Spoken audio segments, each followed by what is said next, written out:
تو یہ کہنے کا مطلب یہ ہے کہ جتنے بھی ٹیمپریری کیٹیگریز آف امپلائیز ہیں ان کو ریگولر کیا جائے تاکہ ونس فار آل یہ مسئلہ سیٹل ہو. دوسرا ایک ویج پالیسی ہو اور ایک ریگولرائزیشن پالیسی ہو جو آگے سرکار اگر کسی کو ٹیمپریری بیسس پہ اپوائنٹمنٹ کرتی ہے اس بندے کو پتا ہو کہ میں اس پالیسی کے تحت ہوں اور اس پالیسی پہ پھر عمل ہو. ایسا نہ ہو کہ کسی کو ڈیلیویجر لگاتے ہیں پھر اس کو پتہ ہی نہیں ہوتا مجھے کب ریگولر ہونا ہے, وہ ریٹائرمنٹ ایج کو بھی پہنچتا ہے لیکن ریگولر نہیں ہوتا. اسی طرح سے ویج پالیسی, کسی جگہ 20,000 لیتا ہے کوئی, کسی جگہ 10,000 لیتا ہے.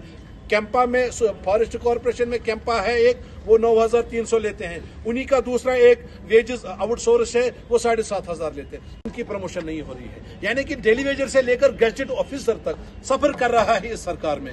آپ نے 7th پے کمیشن امپلیمنٹ کیا, 99.9% لوگ لے رہے ہیں. JKSRTC کا ملازم نہیں لے رہا ہے, جبکہ JKSRTC کا ملازم اس وقت الیکشن ہو انہوں نے کیا, پارلیمنٹ الیکشن, اسمبلی الیکشن, یاترا اور VVIP موومنٹ, 24 گھنٹے ڈیوٹی کر کے سارے فرائض انجام دیے, لیکن پھر بھی وہ 7th پے کمیشن سے ونچت ہے. اور ہمارا ریونیو 225 کروڑ تک پہنچا جو 4 سال پہلے 70 کروڑ تھا. تو کہنے کی بات یہ ہے کہ ہم سرکار سے گزارش کرتے ہیں اگر وہ ایک ہائی لیول کمیٹی تشکیل دیتے ہیں particularly for to address the issues of employees, جو EJ کے امپلائیز کے ایشوز ہیں, جو ریاستی ملازمین کے ایشوز ہیں, ایک ہائی لیول کمیٹی اس میں ہمیں نمائندگی دی جائے.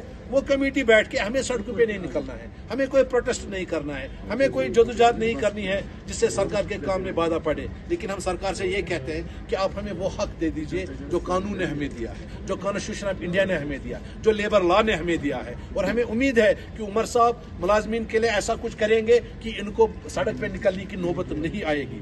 اسی طرح سے بجٹری سپورٹ, PDD کو انہوں نے کنورٹ کیا, کارپوریشن بنائی, لیکن جو وہاں پہ ملازم کام کر رہے ہیں جو ریگولر ہے ان کے لیے اس وقت وعدہ کیا گیا تھا, ایک آرڈر بھی نکلا تھا کہ ہم بجٹری سپورٹ دیں گے تاکہ وہ اپنی تنخواہ اور باقی چیزیں لے سکیں. اسی طرح سے CCOP کو ڈیفنگ کیا گیا. کیوں ڈیفنگ کیا گیا؟ اگر وہاں پہ 300 400 600 لوگوں کی روزی روٹی تھی اور ان کے ساتھ منسلک جو کارخانے دار ہیں وہ اس کے ساتھ منسلک تھے.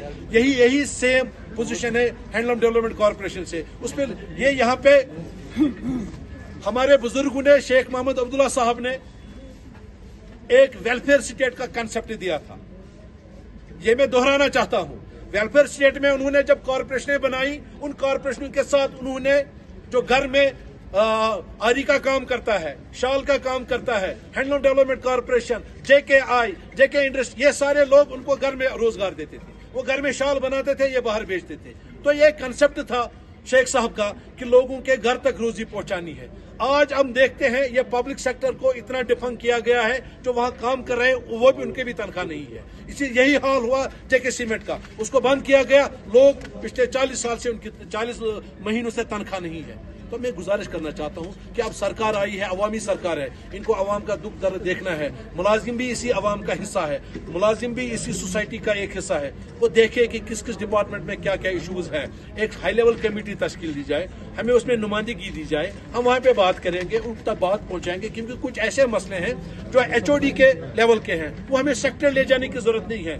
لیکن جب محکموں میں بیٹھے HODs ان مسئلوں کو ایڈریس نہیں کرتے ہیں تو ملازم مجبور ہو کے سیکٹر جانا پڑتا ہے. ہمیں چیف منسٹر کا ٹائم برباد کرنا پڑتا ہے, ہمیں منتری کا ٹائم برباد کرنا پڑتا ہے, ہمیں سیکرٹریز کا ٹائم لینا پڑتا ہے. اگر HOD کے پاس کوئی چیز ہے وہ کیوں نہیں حل کرے گا؟